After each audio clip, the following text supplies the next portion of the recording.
Allez, vas-y. Shalom Vracha, tous les amis, Rabbi Haïm, Rabbi Michael, Rabbi Yehuda. Nous sommes dans la partie du livre qu'a écrit le grand auteur à la hauteur, Rabbi Moshe Chaim Luzzatto, au XVIe siècle, Mesilat Yesharim, le sentier de la rectitude. Nous sommes dans la partie de la clarification du but de l'homme dans ce monde. Ma hovato be'olamo. Quel est son devoir dans ce monde? C'est la question que tout le monde se pose. Nous avons dit que le but de ce monde, c'est que l'homme doit jouir de la majesté divine. C'est-à-dire, il doit se coller comme un aimant, Aï, à sa source, qui est l'éternel. Et cette transcendance, cette attache, cet amour, elle ne se fait pas dans ce monde. On ne pourra pas le faire. Il va expliquer pourquoi. Elle ne se fait que dans Olam Haba. Et cet endroit là-bas, il a été préparé pour recevoir, selon les actions que nous pratiquons ici dans ce monde, ce sont les mitzvot. Et seulement dans ce monde, nous pouvons pratiquer ces mitzvot. On ne pourra pas les pratiquer quand on n'est plus dans ce monde. C'est-à-dire, c'est le voyage dans la dernière demeure. Deux meurtres. Il y a deux morts dedans. C'est une mort du corps et Has Veshalom qui est une mort de l'âme. C'est la raison pour laquelle Akadosh Baruch Hu, il a préparé ce vestibule. C'est un monde qui est couloir. Il paraît très immense. Il paraît avec de belles friandises, avec de belles silhouettes, avec de belles apparences. Mais en fait, c'est que fictif et factice. Il n'y a rien de spécial dans ce monde quand on réfléchit, et on va le voir de suite. Comme Asiyat HaMitzvot, c'est la place, l'endroit de la pratique des commandements, Horak Ha'olam Hazeh. C'est seulement ce monde. Je voudrais juste ajouter sur ça ce que dit Kohelet. Qui est Kohelet? Shlomo Ameler, dans les clés Zias. Kol ma shebekoraha aseh. Tout ce qui est dans tes forces, dans ce monde, dans tes pouvoirs, fais. Tout ce que tu as dans tes forces, dans tes pouvoirs, dans tes moyens, fais. Qui? En heshbon, veda'at.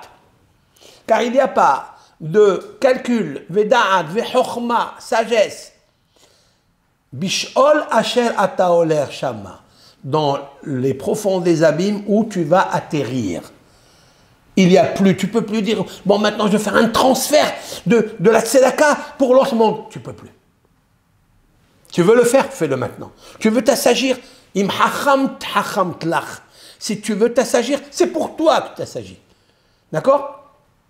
C'est ici dans ce monde. Ne me dis pas qu'il y a d'autres mondes, dans les autres planètes, il y a le monde. S'il y avait, pourquoi ils ne sont pas venus? Parce qu'il n'y a rien à faire là-bas. C'est ici. C'est le monde de... Comment il s'appelle ce monde? Le monde de l'action. Olama. Pourquoi il s'appelle Olama Asiya? Le monde de l'action, du Maasé. Pourquoi il ne s'appelle pas le monde de la foi? Parce que la foi, à la fois, elle n'existe pas.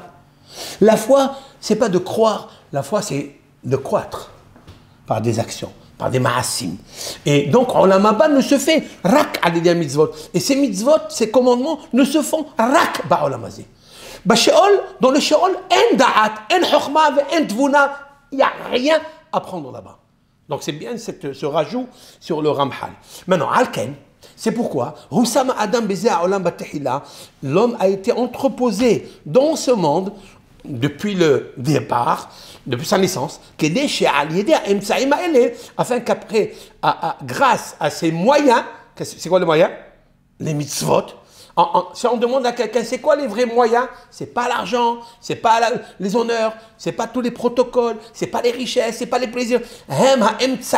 Les vrais moyens, ceux-là, qui lui sont présentés ici. Vous écoutez? L'opportunité. On a plusieurs opportunités. Izdamnout. Waouh. Il y a beaucoup d'opportunités dans ce monde. Il faut les attraper, il faut les faire. Il ne faut pas les rater. Il ne faut pas les rater.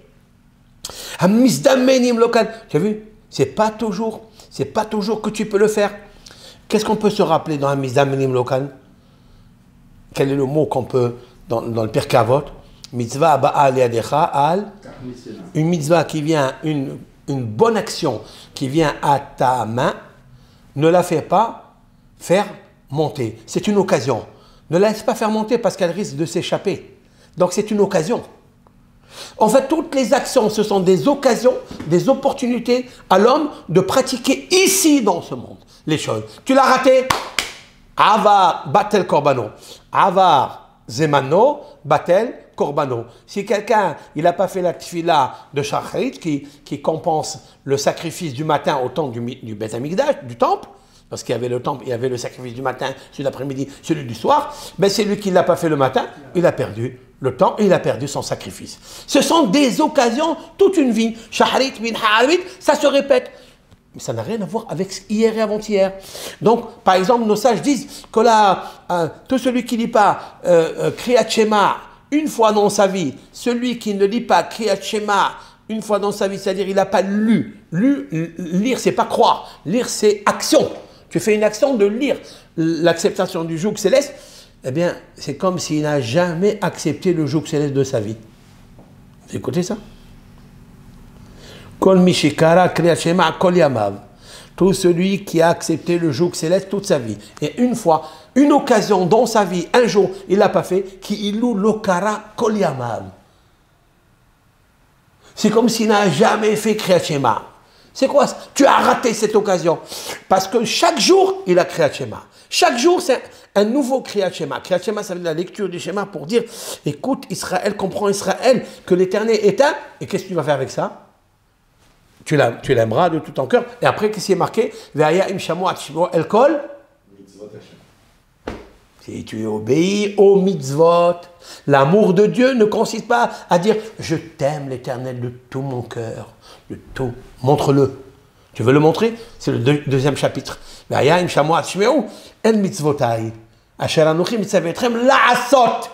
Pour les faire. Donc c'est un monde où il y a beaucoup d'opportunités, beaucoup d'occasions.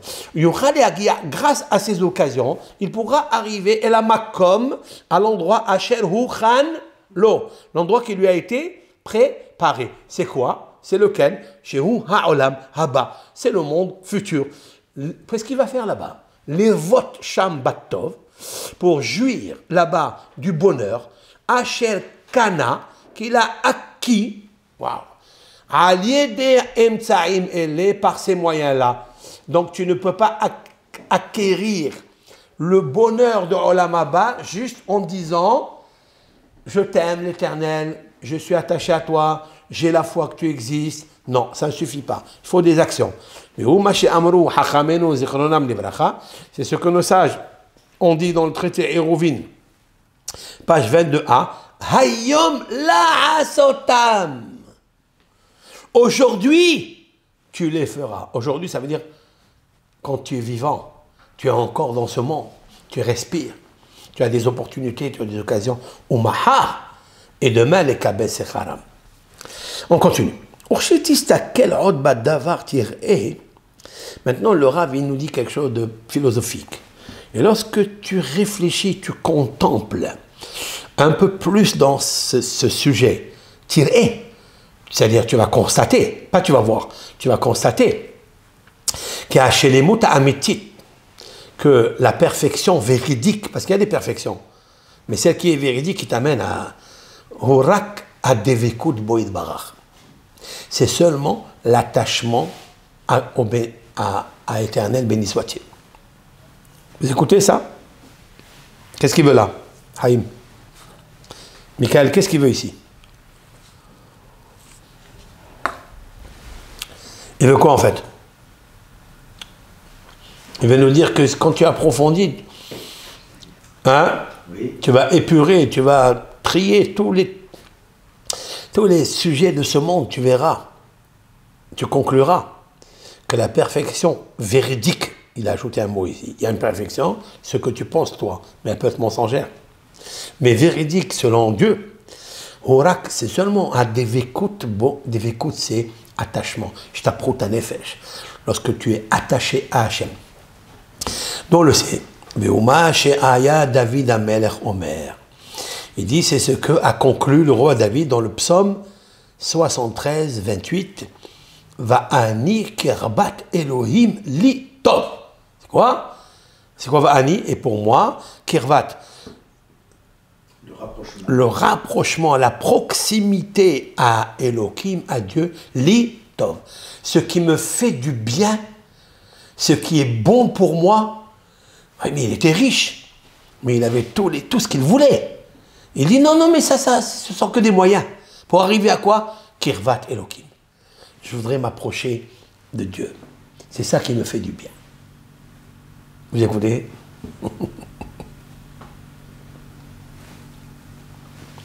Dans un autre psaume, il a dit Tovli ki onneti et ma'an eshmor hokecha. Le roi David, dans le psaume 119, dans la lettre tête, la lettre 9, il dit Tovli, c'est bien pour moi, c'est bon pour moi, qui est onneti, que je suis souffrant. Lorsque Dieu m'envoie des claques, c'est un clic-clac pour moi. Il m'envoie des claques. Tovli qui en est, c'est bon pour moi, à l'intérieur de moi. Je suis bien à l'intérieur. Voilà. Pourquoi? Les ma'an elmat hukecha. Afin que j'apprenne tes lois dogmatiques. Et pas des lois n'importe lesquelles. Dogmatiques. Pourquoi? Parce qu'il dit, c'est grâce à ça que j'ai la foi. Parce que quand j'étudie les lois dogmatiques que je ne comprends pas, eh ben c'est ça la vraie foi, c'est ça la vraie croyance. La croyance, est-ce que quelqu'un, quand il lui arrive des malheurs, il comprend pourquoi il lui arrive des malheurs? Non? Quelle est la raison pourquoi il lui arrive? Non. Alors, quelqu'un comprend les lois dogmatiques, il les comprend? Non. Il dit, Dieu, je sais que tu m'enseignes les lois dogmatiques parce que j'ai confiance en toi. Parce que même quand tu me fais souffrir et je ne comprends pas, et j'accepte, parce que c'est tov pour moi, parce que c'est bon pour moi, alors, grâce à ça, j'ai la foi en toi et tu m'enseignes même les lois dogmatiques, qui sont incompréhensibles. C'est comme un père avec son enfant. Oui. Quand le père corrige son enfant, l'enfant ne comprend pas, jusqu'à ce qu'il grandisse, après il comprend.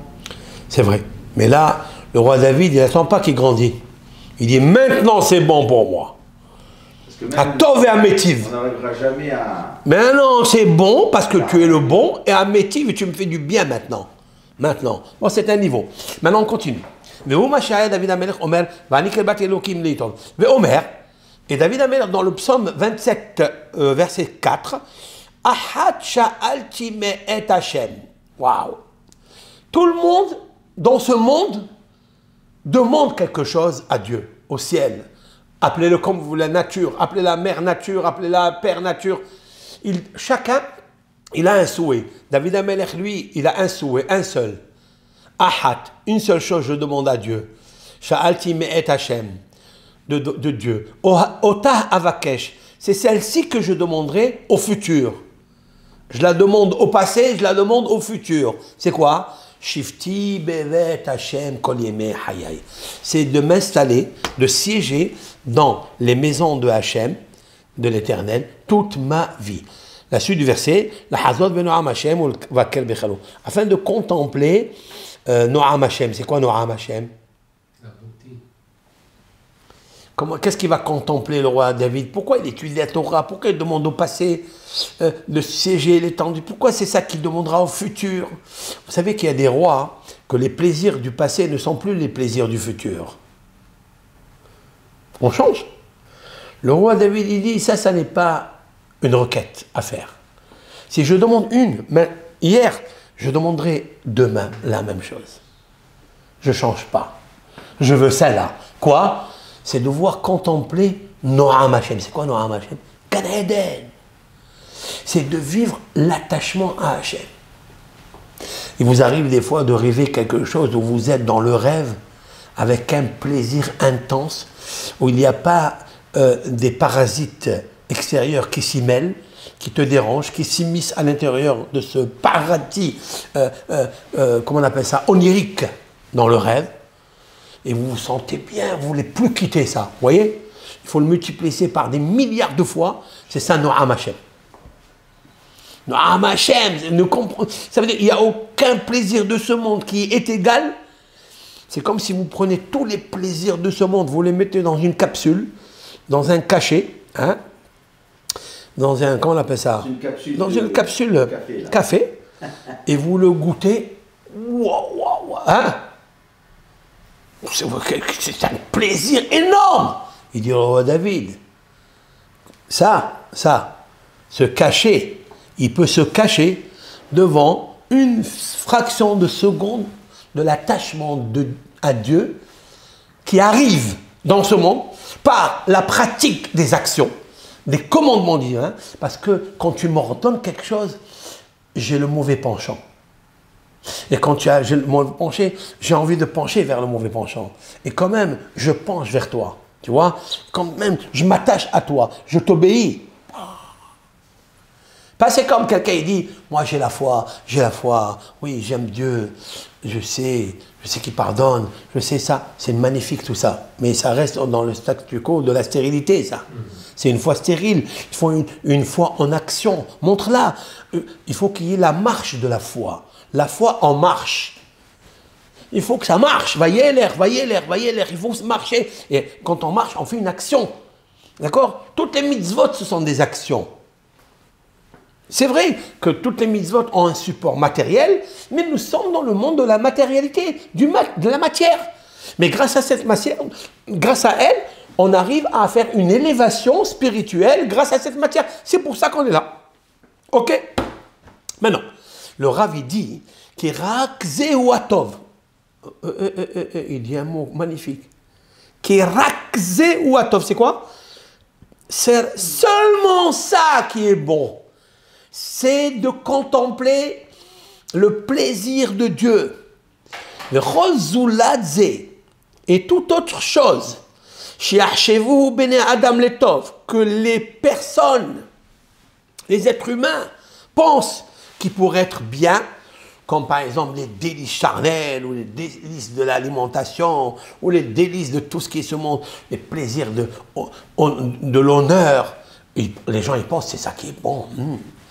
Ah là là, combien c'est bon, combien c'est magnifique. Il dit ça, Eno ela hevel, ce n'est que de la vanité, veshav. Shav c'est quoi? Nitae. Shav c'est quoi le shav? Mensonge. Shav sheker. Vain, vanité, vain. Nitae, c'est quoi nitae? Erreur. C'est une tromperie. C'est hein? Tromperie, on dit ça? Tromperie, duperie. Taout. C'est tout que de l'illusion. Ici, c'est une illusion. Omnam. Cependant, les shiiske Adam les Tova Azot, afin que l'homme mérite à ce bonheur, Raoui, il est convenable, Shi'amol Rishona, qu'il peine en premier. Voilà, là, c'est ça. Amal. Hein? Tu ne peux pas rester dans ton lit, dans ton coin, sur ton fauteuil, dans ton bureau, tu dis, ouais, moi j'ai la foi en Dieu, je crois en lui, ouais, voilà, je prie dans ma tête. C'est pas des sacrifices. Tu veux arriver à ça, il doit peiner auparavant. Vishtadel, il doit intervenir. Biyigio, comme Biyigio, en se fatiguant, l'iknota, pour l'acquérir.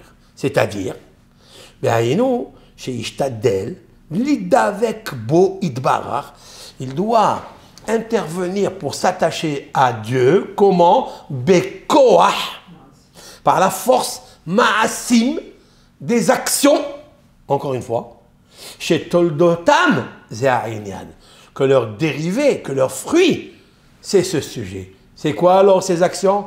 Hem ha mitzvot. Ce sont les commandements de Dieu inscrits dans la Torah.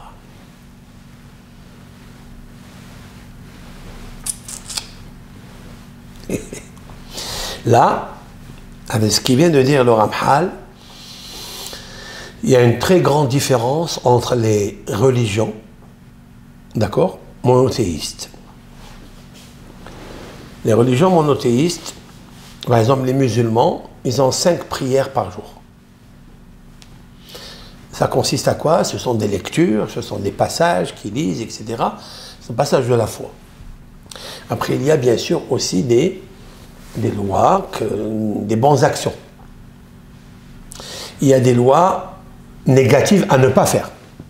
Mais là, il ne parle pas de ça. Là, il parle des actions à faire. Mitzvot, ce sont les mitzvot assez. Il y a des mitzvot positives, en action. Par exemple, les téphilines, les musulmans n'ont pas les téphilines. La mezouza, qu'il faut fixer la mezouza dans la maison, il n'y a pas. Les chrétiens, donc, il n'y a pas aussi ces lois-là. Nous avons 248 lois positives. C'est ça qui est très puissant. Pourquoi les 248 lois positives sont en rapport avec les 248 os de l'être humain? La correspondance, elle est belle, elle est magnifique. C'est vrai? Parce que Moshe Rabbeinu, lorsque Dieu lui a parlé dans le mont Sinaï, il lui a dicté 248 mitzvot. Il lui a dit, n'ajoute pas et ne dis... Il a dit ça. Hein? Oui. C'est vrai ou pas? L'otesef alab velotigra mimenu. N'ajoute pas 249 et pas 247. Je veux 248. Et personne n'a compris ça au départ. Personne n'a compris cela. Oui?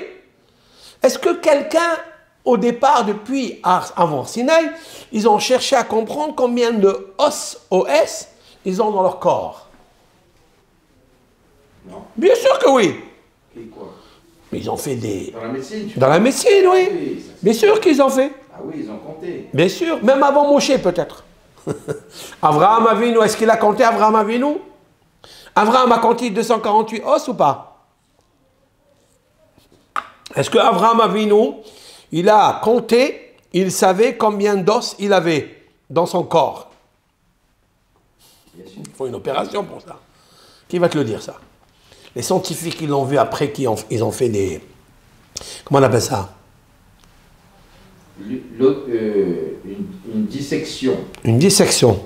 Une opération de dissection. OK? Où ils ont calculé dans le squelette. Ils ont vu un squelette. Ils ont compté tous les os. OK? Les os. Abraham Avinu, il a fait ça? Pourquoi pas? Pourquoi pas? Ben, je vais te dire quelque chose, mon pote. Abraham, c'est la valeur numérique 248.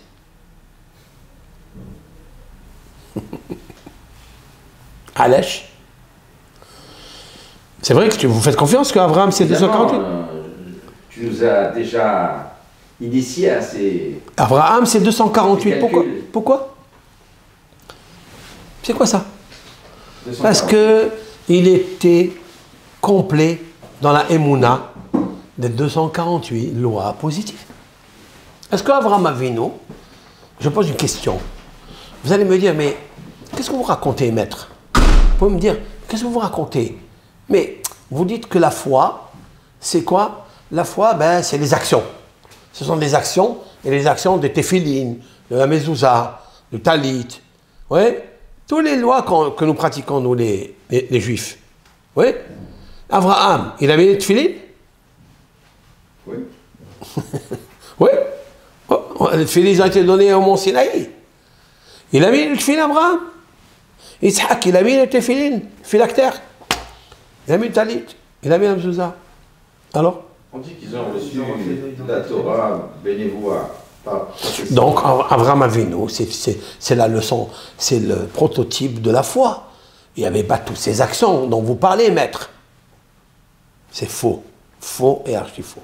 C'est marqué dans la Torah. Abraham Avinu, j'ai confiance en lui. Je veux lui dévoiler ce que je vais faire à Sodome et Gomorrhe. Qui ahavtiv, qui yeda'tiv, למען אשר יצווה את בניו אחריו, לשמור משמרתי חוקותיי ותורותיי. Vous écoutez ce que je lis là? C'est marqué à propos d'Abraham qu'il a observé mes lois rationnelles, mes lois irrationnelles et mes lois dogmatiques. Maïhash. Il n'a pas reçu la Torah. Mais s'il n'a pas reçu la Torah, de quoi tu parles? Lishmor mishpotai hokotai vetorotai. Torotai, mes deux Torot. La Torah écrite et la Torah orale, Abraham avait dévoilé par le monde. Donc le dévoilement d'Abraham, de la foi d'Abraham, n'est pas la foi que nous comprenons, nous. Une foi statique, une foi imaginaire, une foi imbécile, si là je peux le dire comme ça. C'est une foi d'action. Il a observé mes lois, mes statuts, mes lois dogmatiques, Torotai, mes Torot, deux au pluriel. Il ne parle pas de la foi seulement. Donc il a mis de filines, il a mangé kasher, tout. Abraham Avinu. Allez, maintenant on continue. Donc maintenant, les mitzvot, c'est ça l'essentiel dans ce monde. Mais le problème, c'est très très facile de dire tout ça. Le Rav nous dit, mais voici, Adam, l'Éternel, il a posé l'homme, Bemakom, dans un endroit, où il y a plusieurs inconvénients qui le font éloigner de l'Éternel. C'est quoi? Ce sont les plaisirs charnels, plaisirs matières, que lorsque l'homme est attiré vers elle, vers ses plaisirs, vers ses choses matérielles, et voici, il s'éloigne, et il s'en va, minhatov amiti, du bonheur véridique. Qu'est-ce qu'il nous a mis ici, dans ce monde? C'est Dieu. Il a dit, voilà, tu veux Olam Haba, tu veux le monde futur, alors fais les mitzvot. Mais, très bien, qu'est-ce que je fais avec les mitzvot, avec les lois dogmatiques et les lois qui me demandent, quoi? Ben, tu vas atterrir à l'amour, à l'attachement de Dieu. Non, à Hachem. Tout ce qui est Gan Eden de Hachem, Elion. C'est le délice de Eden, c'est l'attachement à Hachem. Ok? Ok, mais comment y arriver? D'un autre côté, l'Éternel t'a mis dans un endroit des tentacules, des trébuches, des embûches. Ouh, ce sont les plaisirs. Tu sais, dans le couloir, ce monde c'est un couloir, mais ce couloir il amène à un grand palais. Mais dans le couloir, qu'est-ce qu'il a mis? Des bons plats, il a mis des belles femmes, il a mis des belles sourires, il a mis des beaux protocoles d'honneur, il a mis ça pour t'éblouir ta tête, pour ne pas rentrer dans le palais. C'est ça. Venimsa, il se trouve maintenant l'homme chez Moussam, qu'il est entreposé, Be'emet, en vérité, Betocham Milhama Hazaka. Et c'est quoi ce mot-là? Très fort. L'homme se trouve entre le bien et le mal dans une guerre puissante. Qui colle à Olam. Maintenant écoutez ça. Regarde ce qu'il nous dit le Rav. Qui colle à Olam. Sache que tous les sujets de ce monde, ben les tov, ben les moutav, qui soient dans le bonheur, les moutav dans le malheur, ce sont des épreuves pour l'homme. Ha'oni, la pauvreté, mitzadehad, d'un côté. Ha'osher, mitzadehad, la richesse, d'un autre côté.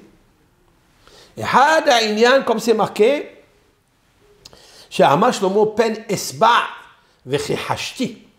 Qu'est-ce qu'il a dit le roi Salomon dans le proverbe 39 30, chapitre 9, verset.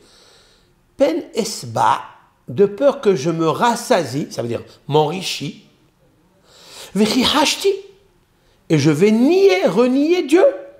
Ve'amarti, et je vais dire, mi Hashem, qui est Dieu?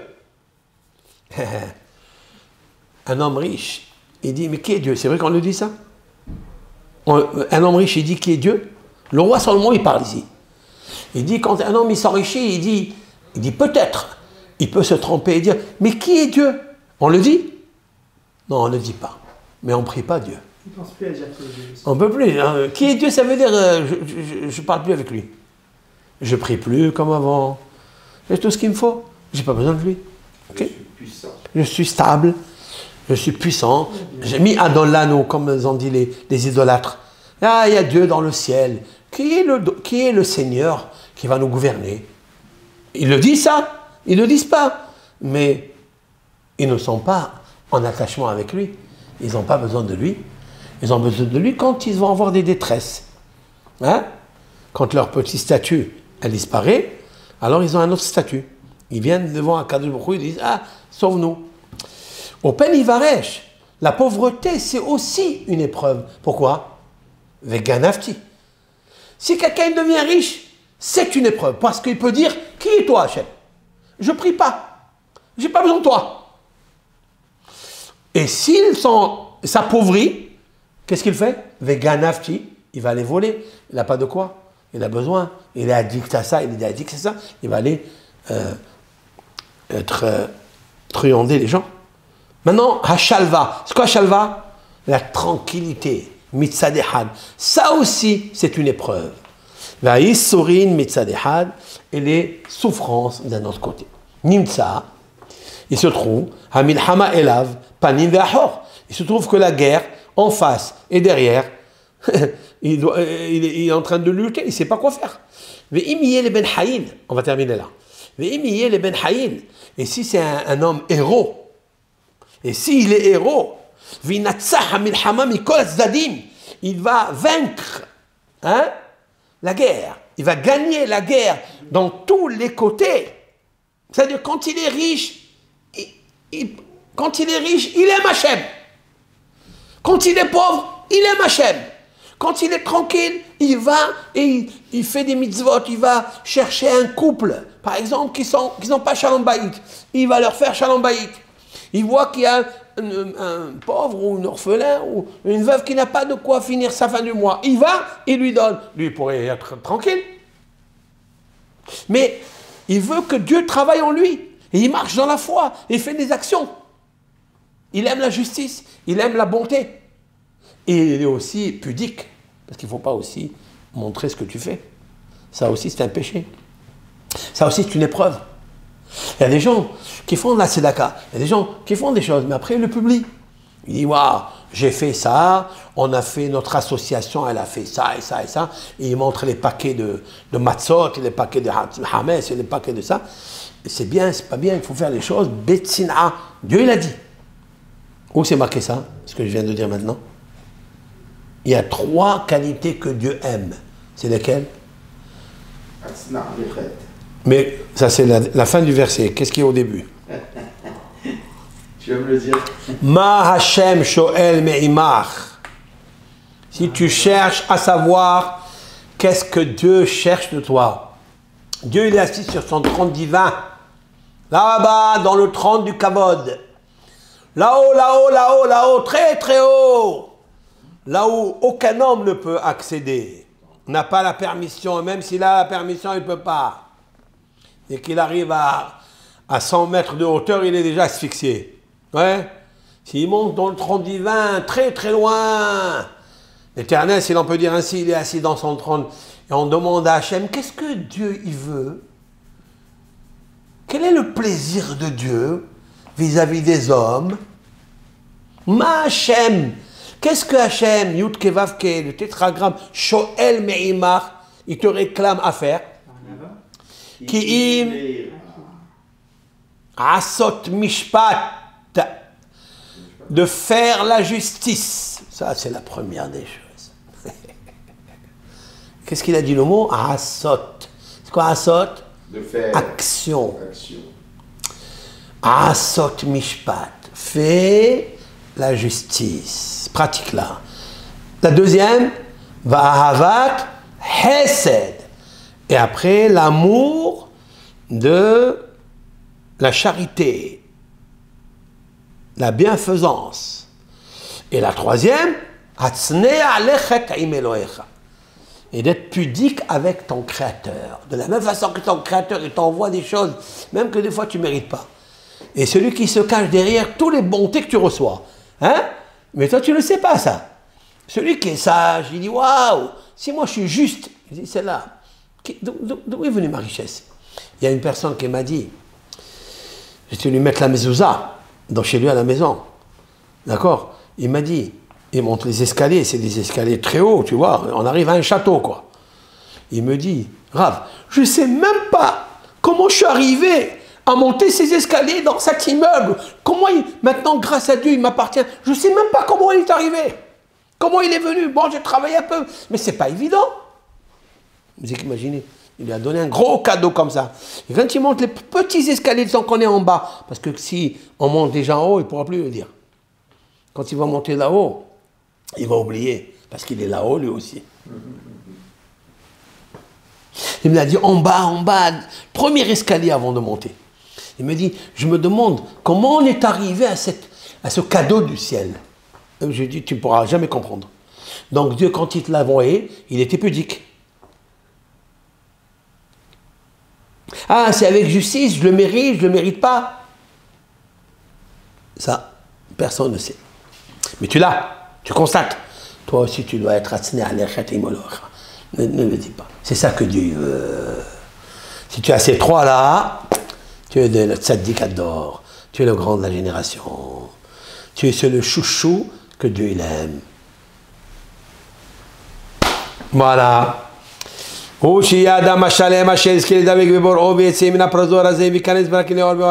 veut dire, si un homme il combat toutes ces luttes-là, la richesse d'un côté, la pauvreté de l'autre, la tranquillité de l'autre et les souffrances de l'autre, il dit tout c'est Hachem, c'est cet homme-là qui sera l'homme parfait. Oui, Adam Hachalem, c'est lui qui sera l'homme parfait, Asher Izke, qui va mériter l'idavek bebor'o, de s'attacher à son créateur.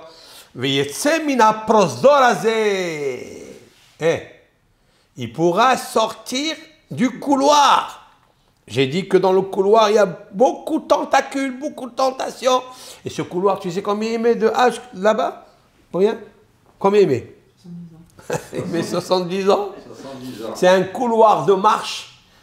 C'est un couloir où on marche 70 années. Et combien on dort dans 70 années? Un tiers. On dort 25 années. 25 ans, on dort. 21. On dort là-bas 25. On dort, on se lève, on mange, on boit, on va en bateau, ils nous mènent en bateau. Hein, on rigole, on tombe dans la rigole. Il y a tout dedans. Si un homme, quand il souffre, il est dans le couloir, il dit, mais même si je souffre, je ne veux pas rester tomber par terre. Je vais rentrer, j'ai envie d'aller voir. J'ai un but. Derrière ces 70 ans, il y a là-bas, au fond, à la fin du couloir, du vestibule, il y a là-bas le palais. J'ai envie de rentrer dans le palais. Il va lutter, il va combattre. Il ne faut pas rester par terre, dans le couloir. C'est lui qui méritera de rentrer dans le palais. Il dit un mot, les or. Les or, c'est quoi les or? Pour profiter de la lumière. Be'or ha'hayim. Et là, il dit un mot très puissant. Ça s'appelle la lumière de la vie. Alors, hein? Qu'on atteint uniquement après la mort. Be'or ha'hayim. Ça s'appelle or ha'hayim. C'est... Pourquoi? Parce que Dieu, il s'appelle Elohim Hayim. Donc, à la question de savoir, y a-t-il une vie après la mort? La vie après la vie ou après la mort? Oui, il y a. Ça s'appelle en hébreu Or HaHayim. Alors c'est pas bien sûr Hayim, la vie comme ici, mêlée à un corps, à une âme, à un plaisir et à un spirituel. Oui, matière et spirituelle, énergie. Non, que de l'énergie lumière. Or HaHayim, il n'y a plus de corps. D'accord? Le corps, il l'a laissé en bas. C'est l'enveloppe qu'il laisse dans la dernière demeure. Maintenant, il dit le Rav quelque chose, et je termine. Au kfi ha-shi'ur, et selon la mesure, asher kavash et titzro, qu'il a dompté son instinct, son mauvais penchant, veta avotav, et ses plaisirs, venitrahek min amarhikim oto mehatov, il s'est éloigné des inconvénients, embûches qui l'éloignent du bien. Vous écoutez? Plus un homme, il a lutté, le taux, la mesure, la quantité de fatigue, la quantité d'actions avec lesquelles il a battu son Yetzirah, il a vaincu son Yetzirah et ses pulsions, et il s'est éloigné. Et il dit un mot ici extraordinaire. Il nous faut nous éloigner de ce qui nous éloigne d'obtenir ce bonheur. Et Vénishtadel, il est avec vous. Et pas seulement il s'est éloigné du mal, il est resté dans son lit. Il dit, moi je vais rester tranquille dans la maison, je ne vais pas faire de péché. D'accord? Je ne vais pas faire de péché, je ne veux pas regarder la télévision, je ne veux pas regarder des vidéos sales, etc. Je ne veux pas parler de la chanara, mais je reste tranquille. Non! Vénishtadel, il est avec vous. Et il fait des actions pour s'attacher à Dieu. S'il fait ça, ainsi, l'Éternel ainsi il percevra, si l'on peut dire, lui, il percevra le Or HaHaim, cette lumière vie de la Neshama, et il sera heureux, une simha qui n'a rien à voir avec les joies passagères et éphémères, et très médiocres, hein, très médiocre, très moyenne que nous avons dans ce monde. Conclusion de ce truc, ce passage, c'est quoi? C'est de la vie dans ce monde. Elle est pleine d'épreuves, il y a des embûches de partout. Ils sont 4, là. La pauvreté, la richesse, la tranquillité, les souffrances, ils sont là, tout est là. Toi, tu dois lutter dans tous les fronts, à tous les fronts. Et la guerre, elle est très difficile, très difficile. Et plus un homme, il va combattre dans le couloir, il sait qu'il est dans le couloir, mais il sait aussi qu'il y a un but derrière là-bas. Il sait que là-bas, ça s'appelle Traklin, c'est-à-dire le palais, où il va jouir Or HaHaim, Noam Hashem. C'est ce qu'il a appelé Noam Hashem, c'est-à-dire ce qui est tout agréable, qu'on ne peut pas quantifier aujourd'hui. Alors, et il lutte, il se peine, il fait des efforts, il se tracasse, il se fatigue pour ça, il s'attache à Dieu, il s'éloigne de ceux qui l'éloignent, alors il arrivera à jouir une jouissance merveilleuse. Maintenant, comment on arrive à tout ça? Le Rav, il nous expliquera. Kol Tuv, Bracha, Ve'atzlaha.